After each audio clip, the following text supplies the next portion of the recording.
Hello, everyone. Thank you for joining. Can someone write in the chat box if you can hear me?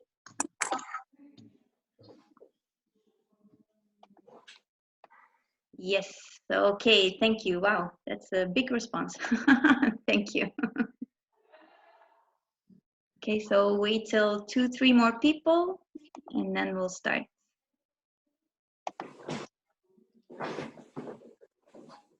Okay. Here. All right. Okay, we're missing about 10 people. One more joined. Okay, I'm giving it one more person, and then we start.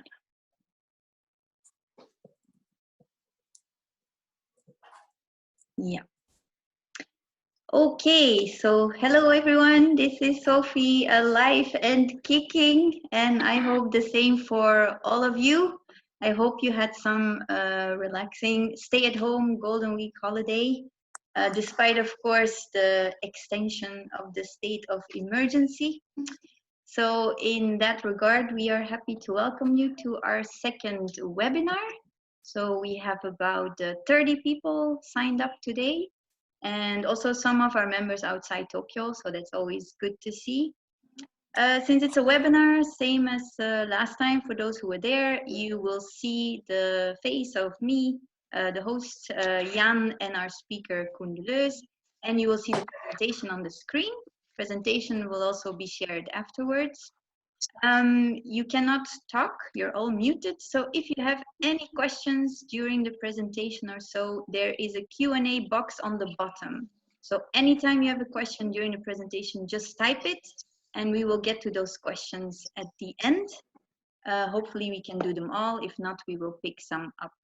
So having said all that, I give the floor to our Vice President Jan to introduce our speaker and today's presentation.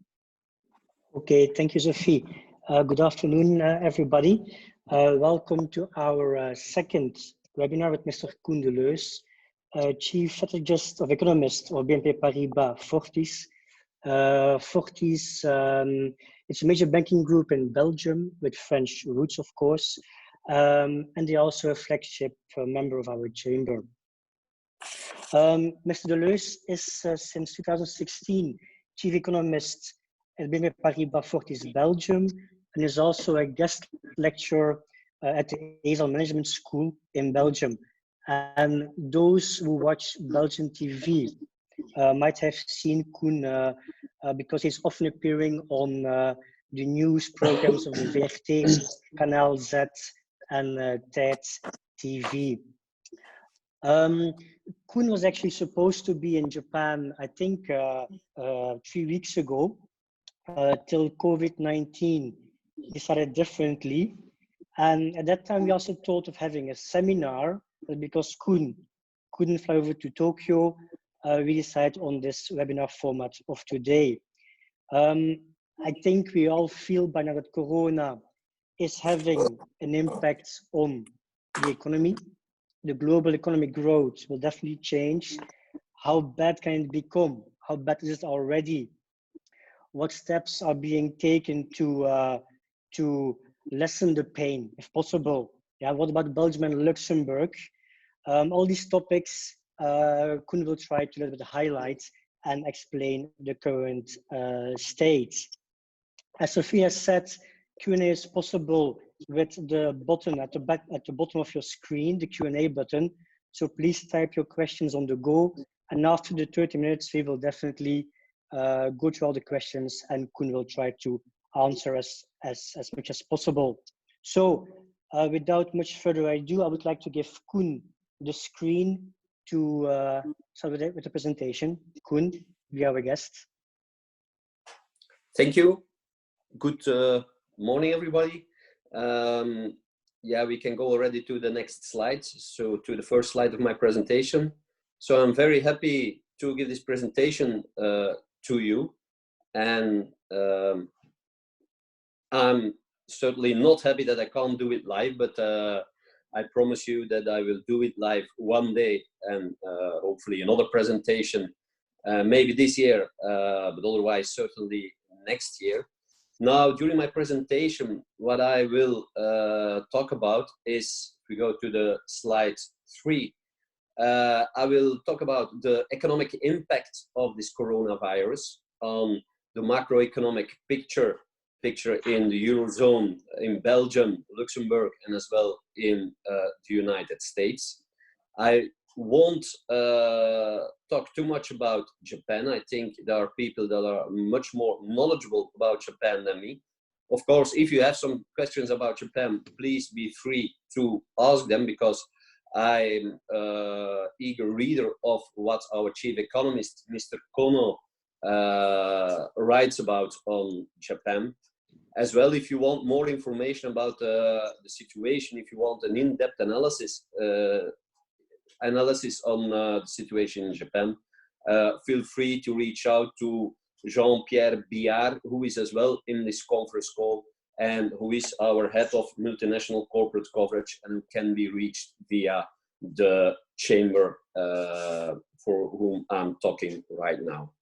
So first, economic impact. Second, monetary and fiscal reaction, and then the long-term consequences. Now, let's first have a look at the economic impact, and let's go then immediately to page 5. What you see in page 5 is the effect of the US jobless claims. US jobless claims, if you look to the Great Recession in 2008-2010, you see an increase in initial, but of course a bigger increase in continuing claims. But if you compare that to what we see, to what we have seen up to today, you see that is what we have today is really a major shock, where today already we have about 30 million people in the US that have become unemployed. So it's a shock that we've never witnessed up to today, even not in the Great Depression. I have to say that people who compare this recession to the Great Depression, you have to take care with that, because it's a whole different kind of a recession. Here it's a sudden shock. During the Great Depression, you had, of course, banks that were collapsing and all these other things. Now, I can't be sure that this is not going to happen in 2-3 years, but normally, if the economy is going to reopen, let's say, in the next half year, then normally this is going to be a very deep but very short recession. So the comparison with the Great Depression is not there.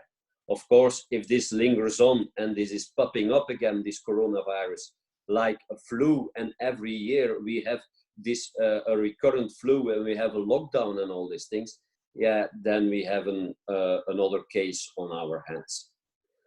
Let's look to slide number 6. Then you see the impact on the different sectors. And what you see there is, of course, that the face-to-face businesses have been hit the most. Furniture, people don't buy cars anymore. They don't buy clothes. Why would you buy clothes if you can't show them off to your colleagues? But what do people buy? People buy food and beverage. It's like a little bit like being in a war. In a war, what do you need? You need big cans of soup. You need corned beef, and of course a lot of toilet paper. That is what people buy, and that's what you see as well in this slide. Next slide. In the next slide, you see a real-time indicator of the development of the economic growth. What you see is that, okay, up to March, there was nothing at hand. Okay, in the second half of March, it started, and then you see this real-time economic weekly indicator crashing down to -10, -12% quarter on quarter. This means that for the second quarter in 2020, we could expect an economic collapse of, on a year-to-year basis, around -30 to -40% in the United States. That is, of course, huge. If you go to slide 7, you'll see what kind of an impact this will have on the investments of the firms, of the businesses. First of all, what you see is the blue line, and it is the evolution of the earnings per share. You see that the earnings per share are expected to collapse to a year-on-year growth of -25. There are some brokers that even say, okay, it might even go to -30, -40%. And in the green line, you see the investments. So it's pretty sure what we're gonna see with regards to investments, that we're gonna have a collapse of investments, of business investments this year. Certainly for banks, that is something to know. What we see in our bank is that there is still quite a lot of short-term lending to a lot of businesses because they want liquidity. But what we see as well, that with regards to the business investments, certainly here in Belgium, but I guess as well in Japan and certainly as well in the United States, you see business investments, long-term investments are very, very, very low. Next graph gives you the picture, what we have seen in Belgium with regards to investments during the precedent recessions.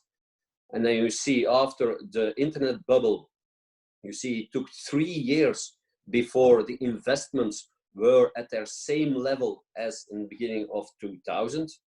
You see in 2008 with the Great Recession that it took around 6 years before the investments were back on the level of the beginning of the Great Recession in, let's say, end 2007, beginning 2008. So also this recession will have an impact. Probably the impact will be shorter, but there will be less investments this year, and we'll see about it next year. Next slide gives you the evolution of the Eurozone, the vehicle sales in Spain.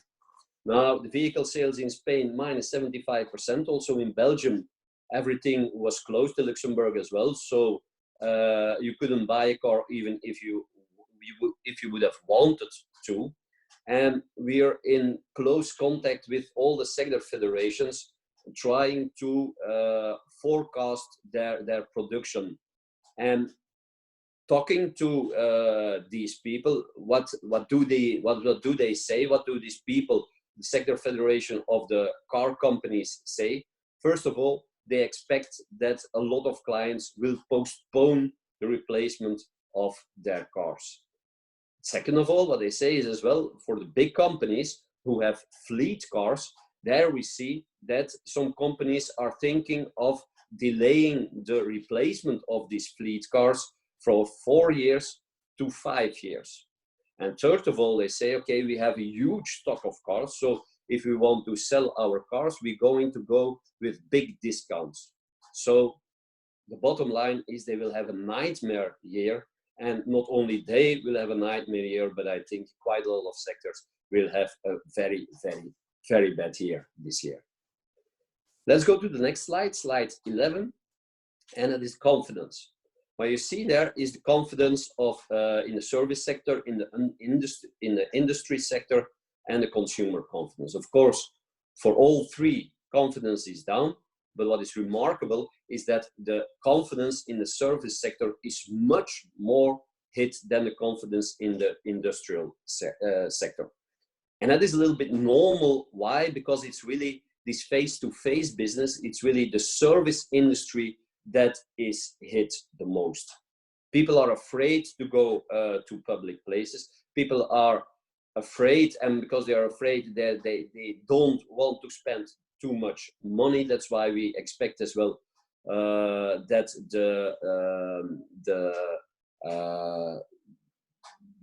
the amount that is going to be spent on consumer discretionary products, so not essential products, could go down during the period of a lockdown with around 50 to 75%. Now, even if the lockdown has been lifted, but the coronavirus is not, is still going around, what we think that we will see is that people will remain afraid. They will remain afraid, and they will go home, go back to the work, go home, but they won't spend too much time in shopping malls. They won't spend too much time in restaurants. That is in fact what we see as well in China. China has been opening up lately. People are going very slowly back to work, but that's the only thing they do. They go to work and they go back. And during the weekend, it's not that they spend too much time in shopping malls or restaurants. No, they just, the basic things that they do. They are afraid.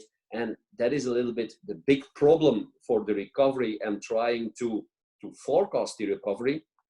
When is this recovery going to forecast? I think the most important thing for that is that we find, first of all, maybe a good medicine, but even then a good medicine, knowing that you spend only 11 days in a hospital instead of 15 days, is not that, it doesn't give too much comfort. But I think the most important thing is that we have a vaccine. As long as there is no vaccine, I think people are going to remain very afraid. Certainly the elderly, the most vulnerable people, are not going to go out en masse to spend, and so we will go into what I call a 90% economy. If we go to the next slide gives you the PMIs, and what is a little bit strange is that normally these two lines, they correlate very good. This time, this is not the case. What you see is that the delivery times are slower. That is the light blue line. And so the delivery times are slowing, while at the same time, the manufacturing backlog is slowing as well. Normally, if you have lower manufacturing backlog, then normally the delivery times are faster. Today, that is not the case. Why is that not the case? And then we go to the next slide. That has to do with the supply chain.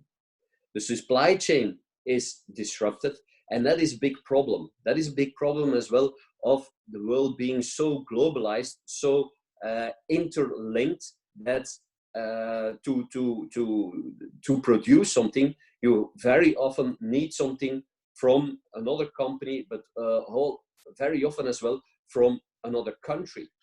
What you see in this graph is the global trade.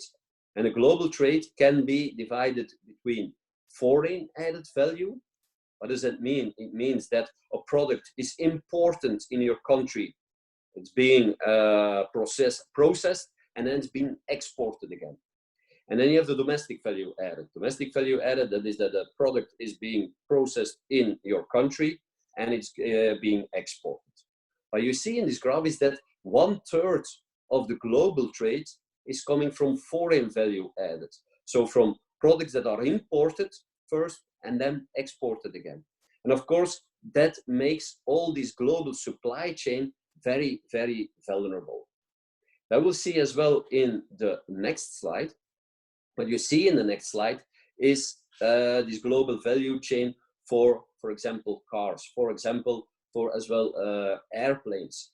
For cars, for example, it takes about 1,000, 2,000 very small pieces to put together a car. But it takes only one piece missing and you can't make that car. And that is the problem. That is the problem that I think a lot of countries will face in the restart of their economy. That is that some parts are missing. Why are some parts missing?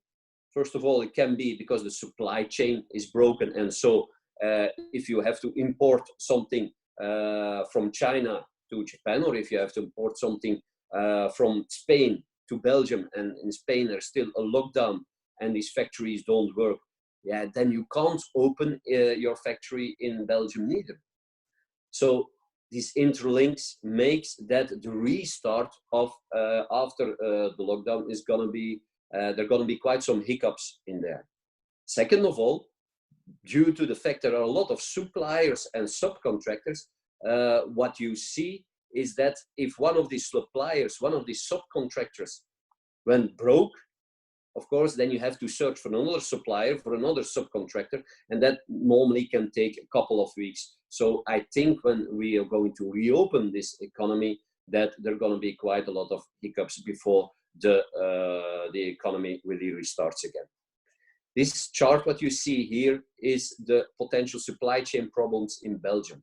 Belgium is the bar all to the left, not all to the left, but second to the left, it's the blue bar. What you see there is that 66% of the value added chain in Belgium is domestic value added. So this means that 34% is foreign value added. Foreign value added, yeah, this makes you very vulnerable to the international link. And you see in this graph that Belgium is much more vulnerable for this foreign value added supply than the other countries. So certainly for Belgium, we're gonna have a hard time starting up again. Let's go to the next graph. And the next slide gives you how we today are forecasting our economic growth. Normally, what you say, you try to estimate the consumption of the different economic agents, consumption of the citizens, the consumption of the companies, that are the investments then, and the consumption of government, and then import and export. That was pretty impossible. So what we have said is, okay, we're going to go via production. We're going to see to all the sectors what kind of level of production they are at. And so we are in constant contact with different sector federations and with the National Bank of Belgium, who is doing their own estimates. And like that, we came to this table. In the first column, you see the weight in GDP. And then you see March, April, May, June. And so these figures give you the impact on turnover for all the sector. April, that is 100% lockdown in Belgium. You see that turnover was pushed down, for example, in construction by 53%. Wholesale, it was 51%. And the third most hit sector was real estate activity. There you see it took a hit of 43%. Now in May, we are opening up very slowly.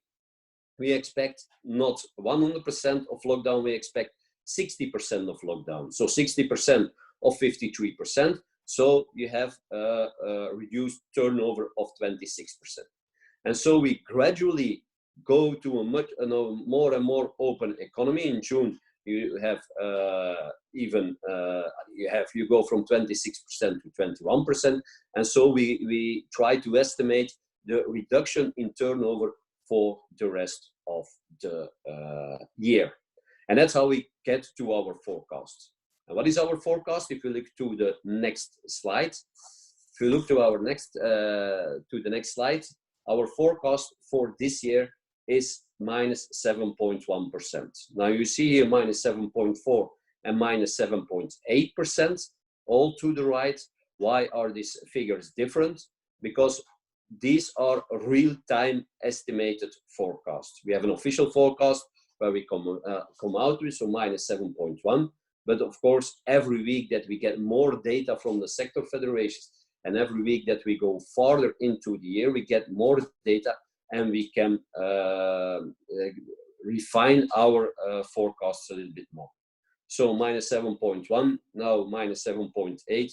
Probably in a couple of weeks, I will have to go out again and say to the Belgian press, sorry guys, it's not minus 7.1, but it's more like minus 8 or minus 9, minus 10% that we expect this year. Next graph gives you the a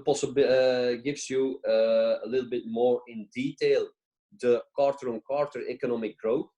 It's the blue line. And you see the blue line, of course, the second quarter you had a collapse quarter-on-quarter, but annualized of minus 22, minus 23%. In the third quarter, we have still negative growth of minus 5%. But then we have a very gradual recovery, that is picking up pace in the third quarter of 2021. And then 2022, we very gradually expect to go back to trend growth in the years after. Now, the same goes for Luxembourg. If you look to Luxembourg, we have the year-on-year figures here. Year-on-year, we expect for Luxembourg in 2020 minus 6%, and we expect a recovery in 2021 of around plus 6%, plus 6.7% in the year after. What you have here is the CPI. It remains positive. What we saw in the CPI in Belgium there, we expect it to go negative. Why the difference? Because here you have the core CPI. What we took in Belgium is the whole of the CPI. The core CPI doesn't take into account things like gasoline, petrol, and all these things that have collapsed in the last couple of weeks. Let's go to the next slide. How does Belgium and Luxembourg stimulate their economy? If you look to the government measures taken in percent of GDP, then we see that Belgium didn't do that much. And the government for sure is saying, yeah, we're doing a whole lot of things. But if you see to the immediate fiscal impulse, getting money in the pockets of the people, getting money in the pockets of the companies, you see that with 0.7% of GDP, only Hungary does less than Belgium. And Italy is about the same level as Belgium. If you look to Luxembourg, there is an immediate fiscal impulse of 3.1%. So that is really cash and immediate help for the needy people and the needy companies. Then you have the deferral of taxes. Deferral of taxes is of course good, but it doesn't give you the same immediate response with regards to an impulse for consumption than the immediate fiscal impulse do. There we in Belgium have a deferral of taxes of 3%, but there as well you see that we are far from the ones that spend the most. What you see, what really is very clear is that the response in Germany is huge compared to the response in the other countries. And as well, all at the bottom, you see the response in the United States, and you see there it's as huge, even a little bit more more impressive than in Germany, with an immediate fiscal impulse of 9%, deferrals of -3%, and then the other liquidity and guarantees for loans in the United States, 3%, but that's going to be upped considerably in the coming days. You see for Germany, liquidities and as well help to companies, additional capital and other things for a total amount of 39%. And Belgium, you see that 11%. Okay, it's not that bad, but still it could be much better. Luxembourg, you have guarantees and other liquidity impulses of 7.2%. Now, next slide gives you an overview of our economic growth forecasts globally from our colleagues in London. Globally, we have an economic forecast of -2.5%, United States -6%, Eurozone -8%, with, of course, Italy and Spain that are suffering the most. China, still positive, barely positive. Japan, -4.2%, but there it depends, of course, what kind of recovery you're going to have. Now, I just heard that the emergency situation has been prolonged, and I just read as well our analysis of Mr. Koen, and what he said, okay, if they prolong for 1 month the actual situation, the emergency situation in Japan, instead of -4.2%, we're going to -6.5% economic growth for 2020. Emerging markets -2%, but of course they still have to go through all the misery. They still have to push down the contaminations. So this -2% is very preliminary, and it could go much worse if they don't get it under control. Next slide. Next slide gives you a view on the reaction in the stock market. And what is pretty strange is that the reaction is okay, we had a slowdown, we had a crash of 35%, but in the meantime, what you see here is that S&P almost has recovered half of that loss. And that has to do with two reasons, I think. The first reason is that there was a very strong response by the governments. We'll go back on that in a second. But secondly, I think that the market is much too optimistic on the chances of having in the short term a medicine.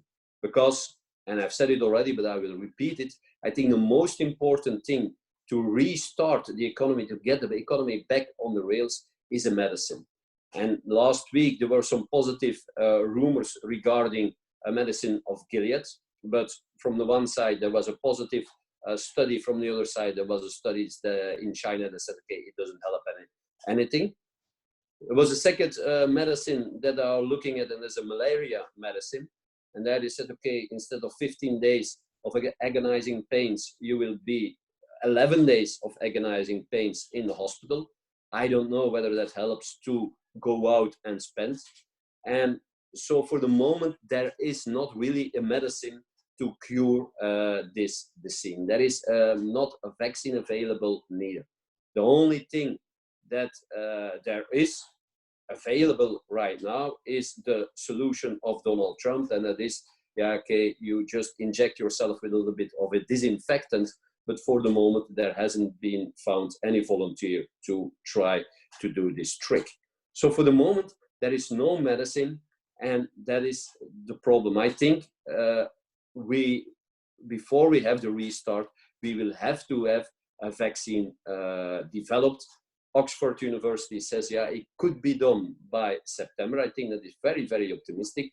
But even if it's developed by September, before you have it worldwide available in 7 billion doses, it will still take until at least the end of the year and probably in the first quarter of 2021 before everybody can have this vaccine.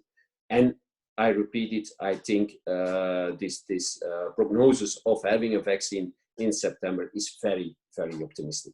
That's why we think as well today that the stock market has run a little bit ahead of itself, and we might have a pullback of the stocks in the coming weeks. Now, if we turn to the next page, then we see the monetary and fiscal impact. And let's go to the page after that immediately. What we see is that the banks, the central banks, have reacted enormously and very, very fast, much faster than during the crisis in 2008. All central banks, all important central banks, have reduced their interest rate to between 0 and 0.25%. And quite a lot of central banks have taken additional measures. Now, if you look to the following graph, and you look to this graph, and you look to the orange line gives you the Euribor futures on 3 months for Europe. What do this Euribor future point at? If you look to the last point all the way on the right, that is the point of March 2026. March 2026, the market still goes out of negative interest rates of minus 0.5%, minus 0.05%. So what is the effect of this crisis on monetary policy? We will have low interest rates, very low interest rates for very long. Now, I don't have to tell you what kind of a world that is because you live in Japan, but the risk of a Japanization of the economy, certainly in the Eurozone, is there. And I think that the monetary policy, ECB, will do everything in its power to avoid such a scenario. But I come back to that in a moment. The Fed came to the rescue, ECB came to the rescue. What was the problem? One of the big problems is there wasn't trade anymore. And because there is no trade anymore, quite a lot of companies couldn't get their hands on US dollars. And quite a lot of American companies couldn't get their hands anymore on foreign exchange, foreign currencies like Japanese yen, like euros. So the Federal Reserve has set up some swap lines where central banks can swap their currency, euros or Japanese yen, for US dollars, so that the national banks, the ECB and the Japanese central bank, can lend these dollars again to their companies. Next graph. The next graph, what you see is the rush for liquidity. Here you see the US commercial and industrial loans. And while we know and realize that we won't give too much long-term loans for investments, we see that the short-term loans have come up very, very hard, because in the beginning of the crisis, a lot of companies really went for liquidity. They wanted to be sure that they came through this crisis with enough liquidity, and that's what we see in this graph. The next graph gives you an idea of the hit on the spreads, the company spreads. BBB companies with a rating, company rating of A, company rating of AA, you see that the spreads have come out, but that the initial peak of the spreads, for example, the BBB spread of 300 basis points, that it has been limited to around 200 basis points because of the interventions of the central banks. Central bank, Federal Reserve, by the way, who is buying today even the fallen angels and the BBB rated bonds in order to liquefy the bond market in the United States. Next graph gives you the graph of the government bonds in Europe, and there, of course, what you see is that the spreads on and the interest rate, because these are interest rates, sorry, the interest rates on Italian bonds have gone up from 1% to 2.5%. 2.5%, it's high, but it would have been normally much, much, much higher if the ECB wouldn't have said, okay, we're going to buy unlimited amounts of government bonds. For the moment, their package is for a buying of 750 billion euros of European government bonds. But we think that in the coming weeks, they will expand this package and they will say, okay, we are ready to buy for around 1,500 billion euros of government bonds, just to push these interest rates, to keep these interest rates and as well the Italian interest rates down, so that Italians can borrow as well at low interest rates of around 2-3% and not have to borrow at 5-6%, which would suffocate, of course, the economy. Why do they do that? Because the response to this crisis has been huge. If you look to the fiscal support worldwide, then you see that this fiscal support is nearing the fiscal support we've seen only in during the First World and the Second World War. The fiscal support that we see now is even bigger than the fiscal support in percent of GDP that we saw during the Great Recession. So what does it mean? It means that government debts are going to go up hugely. For example, for Italy, we think that government debt will go up from 137% of GDP to 170% of GDP. Of course, living in Japan, you say 170%, you ain't seen nothing yet. We are above 200%.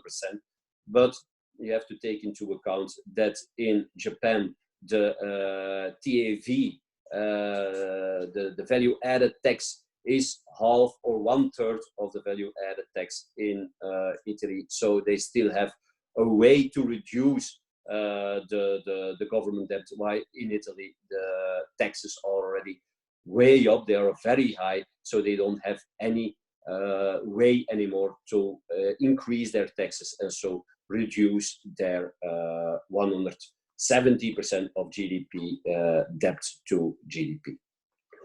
Next slide. That is our last part. What are the long-term consequences? Very fast, first of all, what we think in the next slide is that the inflation will go down and will go negative.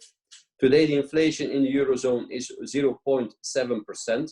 Now, in this 0.7%, as you see in the slides, you have contribution of minus 0.45 percentage points for energy, and this is compensated by an increase of 0.46 percentage points for the food and alcohol, two things that are very important to go through this lockdown. So if we look to the core inflation, so we say, okay, we don't take into account the very volatile energy and food and alcohol prices, we are at an inflation rate of 0.69. There you see that the industrial goods, the price of industrial goods adds 0.09 percentage points, and important, very high weight of the service sector, 0.6.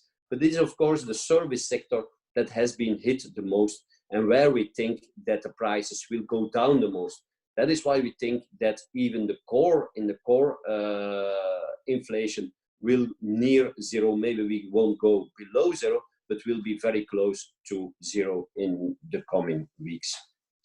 Certainly, if you go to the next slide, certainly with regards to the inflation as a whole, so inclusive the volatile elements like energy, we will go negative. This graph, what you see, is the evolution of the Brent oil price and then the energy contribution to the inflation. And what we see is that we do a simulation on an energy oil price of $20 per barrel. We have a contribution to inflation of around minus 1.25 to minus 1%. So this means that normally, even if oil prices stabilize at $20 per barrel, that we will have a negative inflation during the next year. Next graph. What is worrying more even the ECB is the inflation expectations, because in the long term, inflation is going to go where inflation expectations are going. What are inflation expectations? What do people expect tomorrow the prices to be? What do people expect with regards to their salaries? Do they expect an increase in salaries? Then it means that inflation expectations are positive. If they don't expect an increase in inflation expectations, it means that as well, sooner or later, the inflation will follow and we will have a negative inflation in the coming years. This is the trap in which that Japan has fallen. They reacted too slowly after 1990, and they have done some other mistakes in the 90s and the 2000s as well. And we've learned from that mistake. And the mistake was, if you see that inflation expectations are very low and even almost negative, you have to see and you have to try with everything in your power, with every money that you have available. And yeah, there's quite a lot of money for the ECB to increase these inflation expectations, because if they stay there too long, then you will see that inflation will go as well negative and it will stay there, and it's very hard to get it out of there. But certainly, and next graph please, for the next year and 2 years we think negative inflation. For the long run, after 2 years to 5 years, the story is a little bit different. There are quite a lot of forces that would push in normal circumstances inflation higher. The monetary machine is back on. You see here the balance sheets in Japan, the balance sheets of United States and of the Euro area. And so there is quite a lot of money that is going onto the market because of the buying of the bonds. Once that this money is going to be used for lending and people are going to spend again, then you see they can spend a lot of more money, certainly with these very low interest rates, and this could push inflation a lot higher in the coming years. Next graph, another element that could push inflation higher in the next years, so let's say between year 2 and year 5, that is that the deglobalization trend is accelerating. The globalization trend is accelerating. Deglobalization was already happening from 2005 on. But more and more, I think that companies, but certainly as well, governments will say, okay, with these medicines, it's not good that 80% for our medicines come from India, or come of that some very important products, we only have there a supplier in China. So they will, first of all, diversify. That would be good. Or they would could choose to say, okay, we're going to go for a local supplier. In Japan, a Japanese supplier. In Belgium, a Belgian supplier. But of course, that comes with a price. And this price will push up inflation as well, could push up inflation as well in the coming years. So go then to the next graph. And what we see in the next graph is another problem. The other problem is global debt. Global debt, the black line, if you look to the scale on the right, you see that global debt has never been higher than today, 320% of global GDP. And this increase in global debt has been, what is the cause of this increase in global debt? First of all, the green line, government debt has increased. And second of all, corporate debt has increased as well. Government debt has increased on average to 80–85% of GDP. That is a problem for the developed markets. There you see that developed markets after 2008, certainly in the United States, but certainly as well in the Eurozone, they have increased their government debt. Today, again, we see a big increase in government debt. Like I said, Italy to 170%, but as well, for example, France, Spain, Belgium, the government debt is going at the end of this year, is going to go to 120% of GDP, which is of course a huge number. Next slide, we see the problem for the emerging markets. Emerging markets as well, South Korea, Southeast Asian companies, and certainly the Latin American companies. What you see there is that lately, over the last 10 years, we've seen a big increase in non-financial corporate debt. Non-financial corporate debt, and the problem with this non-financial corporate debt, that quite a lot of this non-financial corporate debt is denominated in US dollars. That we see in the next graph. Next graph, what you see there for on the left, for example, in graph 39, is that 76%, the graph totally on the left, of Argentine debt for non-financial corporations is in US dollars. And for Hong Kong, 67% is in US dollars.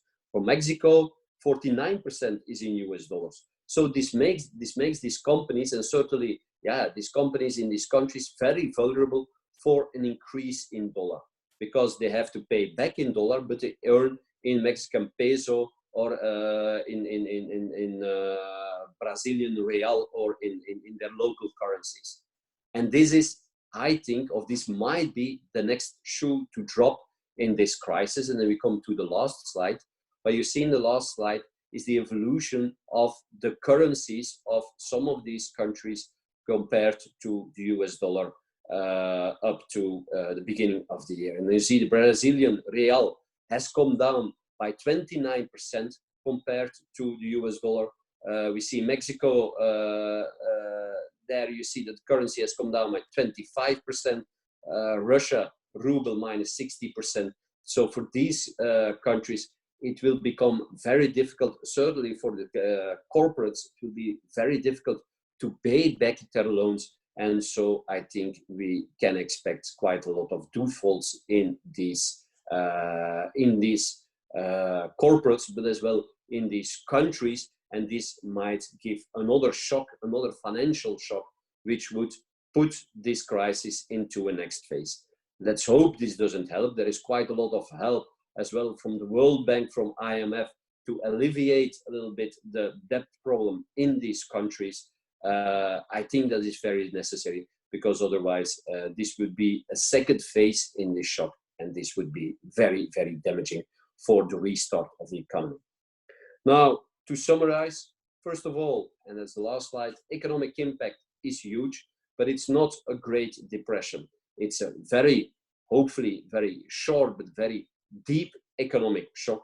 And let's hope that as soon as possible we find a vaccine and that we can restart the economy. I think vaccine is crucial to come out of this crisis. Then you have the monetary and fiscal reaction has been huge. Fiscal reaction. I think the Eurozone has to step up even more its fiscal reaction, but the monetary reaction of the ECB has been very good.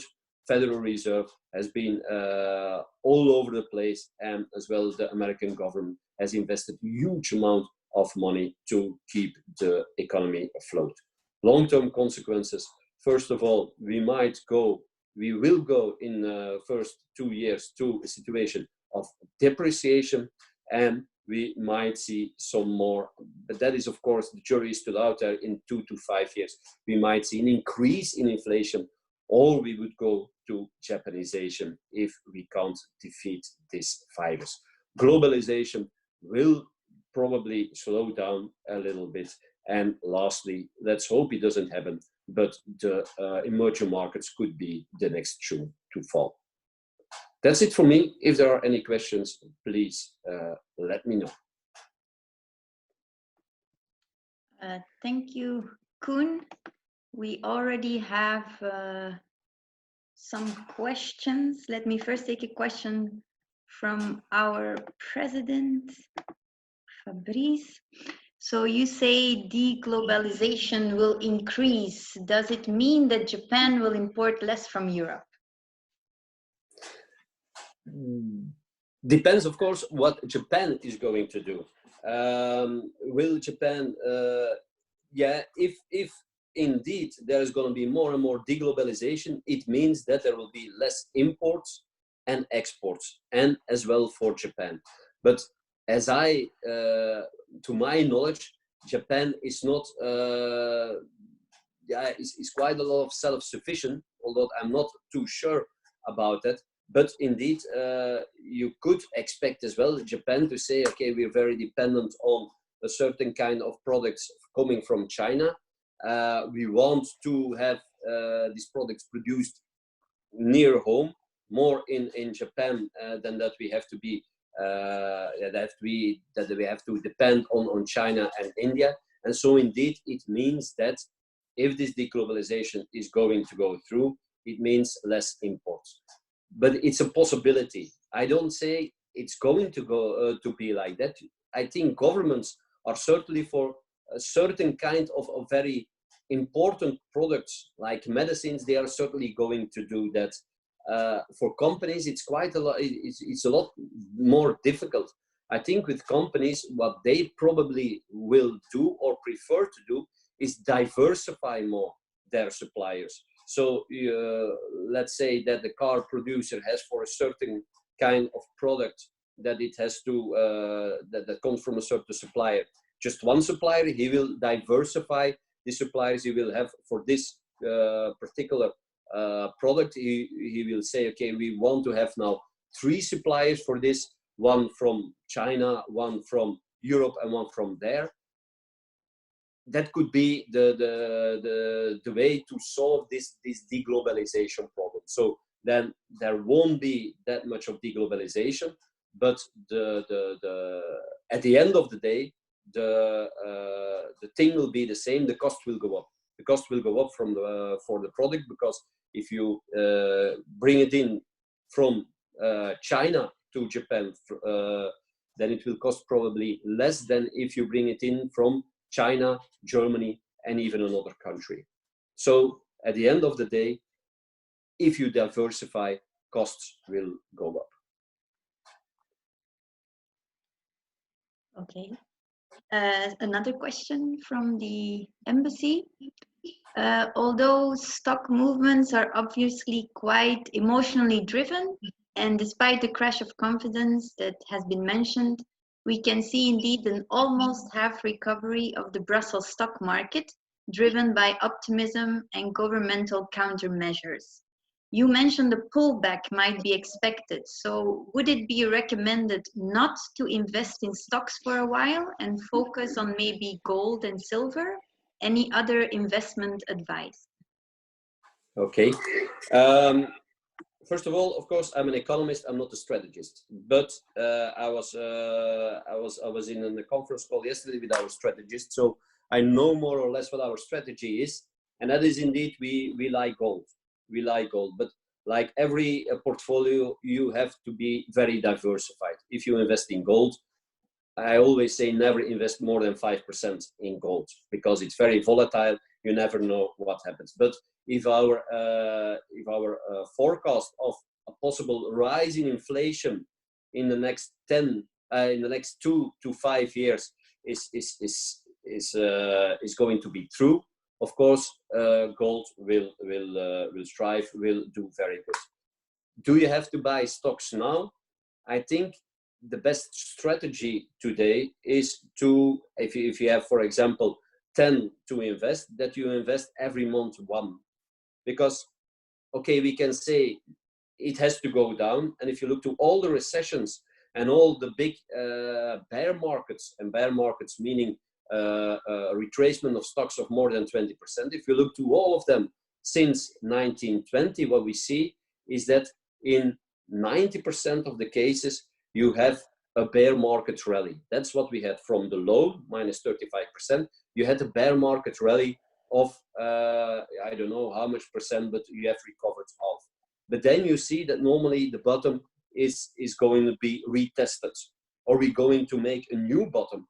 And then we go up again, and then we have a retest again. So normally it hasn't happened. It just happened one time, and that is in 1987, that you had a very deep fall of stocks, and then you went way up and you didn't test the lows anymore. Of course, is this time gonna be different? Is this time gonna be the same? We don't know. The only thing we see is that we had a very short and a time of retracement. We've never seen a crash that went so fast. We've never seen a recovery that went so fast. Now, what we think is that we're going to recover the bottom. And the only thing, what I think is wise, is say, okay, if you have to spend 10, spend 1 today, spend 1 in 1 month, or spend 1 in the next month, because what we still see is that you still, even at this values, at this valuation, you still have good value for your money. We still see that, for example, banks are very, very cheap. We still see that energy stocks, although we don't recommend energy stocks because it's not good for the planet, but still these energy stocks are very, very cheap. Of course, like I said, there's a big possibility they're going to retest their lows. But if they don't, of course, you missed this opportunity. So what I would do is say, okay, I have 10 and every month I invest 1. And like that, I know that I've probably bought at the bottom, and probably I bought some other stocks that were not at the bottom, but they were still good value for money. Okay, another question. One possible additional reason for the stock share prices to go up would be, according to some sources, that the Fed are printing a lot of dollars to enable buying of a maximum of shares at this crisis downtime. Is that a founded explanation? Well, I don't think so. I don't think so. I think the Fed is going to do everything in its power to keep the markets functioning, but we are very, very far from buying of stocks. I know that in Japan they buy stocks, but I think if they would buy stocks, then I think that the normal people in the street really would they really wouldn't like that, because what you see today already is that the people in the street, they are suffering, and that the stock market is going up again. So that is Wall Street against Main Street. And that is a little bit the situation that we've been in over the last 10 years. There's a lot of inequality. If the Fed would now say, okay, we're going to buy even more stocks, and people in the street are going to say, okay, that is very good for the rich people, that is not good for us, for the normal people, for Mr. Sixpack, then I think that Congress, they won't allow that. Congress won't allow that, and people in the street won't allow that. So I don't believe that kind of an argument. No. What is an argument, and what is very true, of course, is that which stocks have pushed up these stock prices, these S&P 500 and certainly the Nasdaq, that are the big healthcare stocks, and certainly as well the big IT stocks.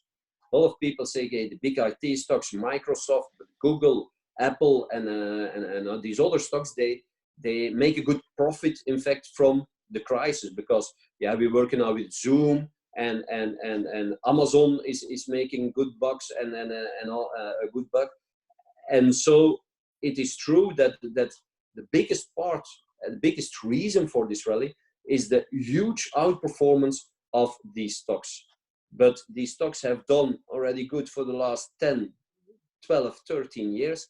I don't think, and our strategists don't think, that they can grow until until the crowds sooner or later they have to stop. The huge rise of their stock prices has to stop, and I think they are now at a valuation where they are significantly overvalued.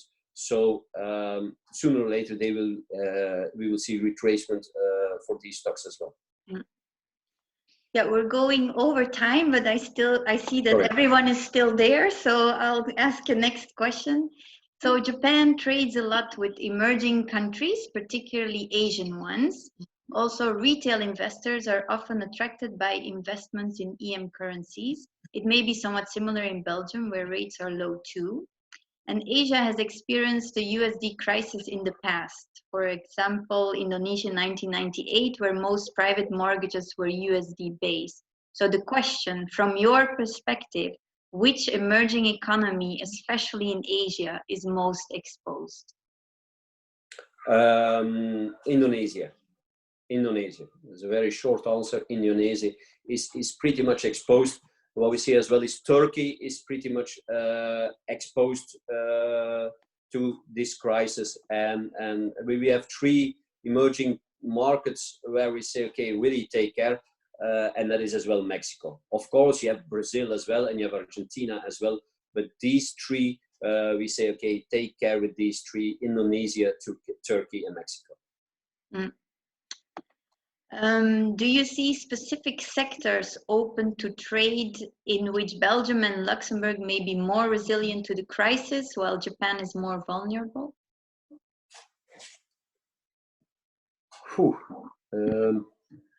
That's a difficult question. I think open to trade.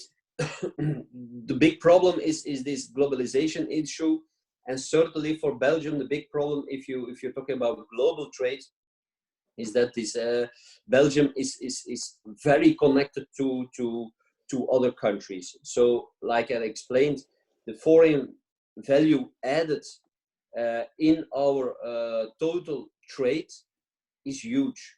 So, are there certain sectors which are less vulnerable than others? Probably there are, but I think on the whole, I think that Belgium is much more vulnerable than Japan because of their bigger amount of foreign value added. So they have to import, have to process these products and then export. That is the way that Belgium operates. We are very good in intermediate goods, but this means as well that there's a lot of import to do our export. Much more I can't say about that. But if you want to, I can look it up, and then I can come back with a more clear answer. Okay, let's pick up another one. Will deglobalization not in effect support the EU and mostly the Eastern Europe countries through capex for relocalization of made in China products? That is a very good remark. That is a very good remark. That could certainly be. Yes, and I think it would be good for the Central and Eastern European markets. It would be bad as well for this Belt and Road Initiative of China. It would be very bad as well for the emerging markets. It would be very bad for the emerging market because after China, they are in fact the factory of the, and as well the future factory of the Western countries, of developed markets. Now, of course, the more there is talk about deglobalization, and the more there is talk about more and more automation, the less these countries are going to produce for Europe, for the United States, for Japan. But as a person said, yes, I think that's a very good remark.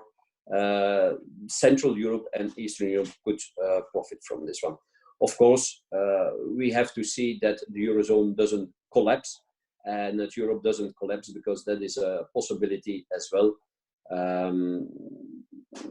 But yeah, okay, this doesn't change the story that normally it would be good for Eastern Europe and Central Europe. So thank you for the quantitative forecast of the global and regional economy. But do you think this pandemic will also bring any qualitative change in global and regional economies?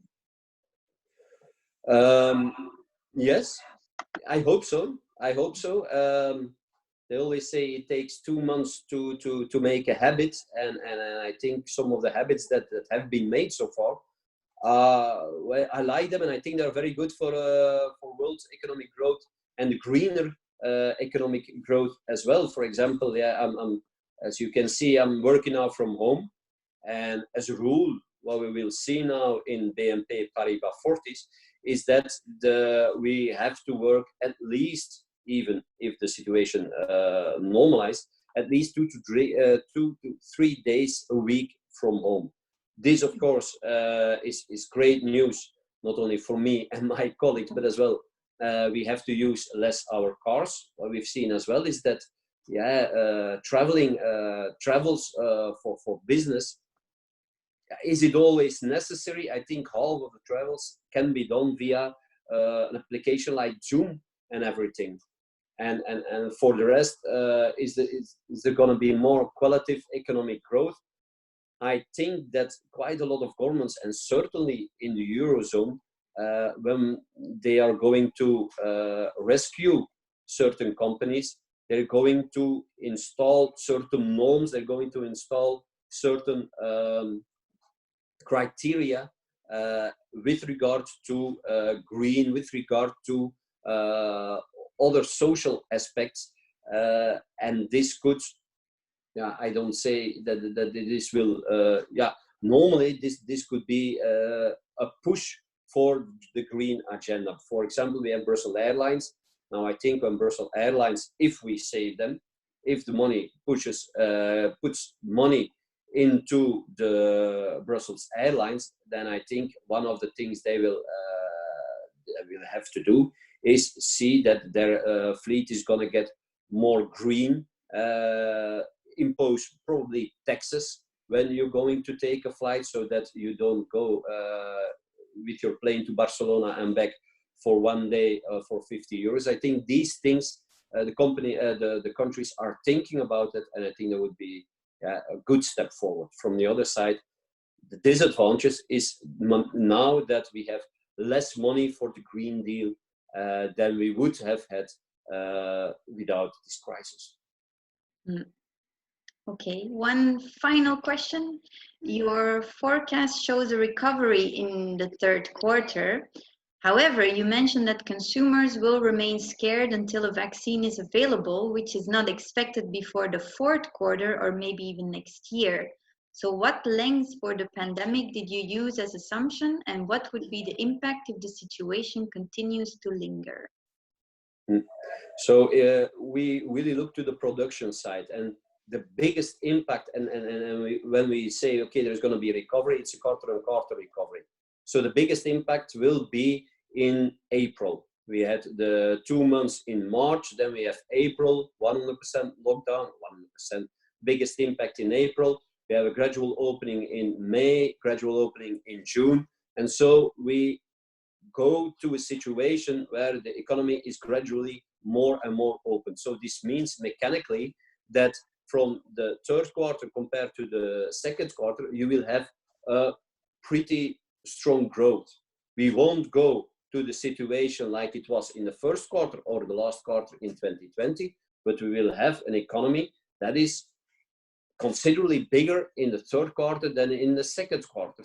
And we will have, normally, if there's not a new outbreak, an economy that is increasing in speed in the fourth quarter. Of course, it will go very, very, very slowly if we go to see on a year-on-year basis, because as a person who asked the question pointed out, indeed, I think to really have a recovery, a strong recovery, we need this vaccine. Otherwise, we're going to stay on arm's length from each other. We're going like in restaurants, there will be only half of the people that can go to a restaurant because you have to be at arm's length. If you have an economy that is working all the time at arm's length, you have a 90% economy. That is an economy that turns on 90% of its potential. And to recover as well this 10%, we need the vaccine. And so how long does it take? Yeah, as long as the vaccine it will take as long as the vaccine has been developed. I think September is very, very, very optimistic. I think more realistic. We will have to wait till let's say half 2021.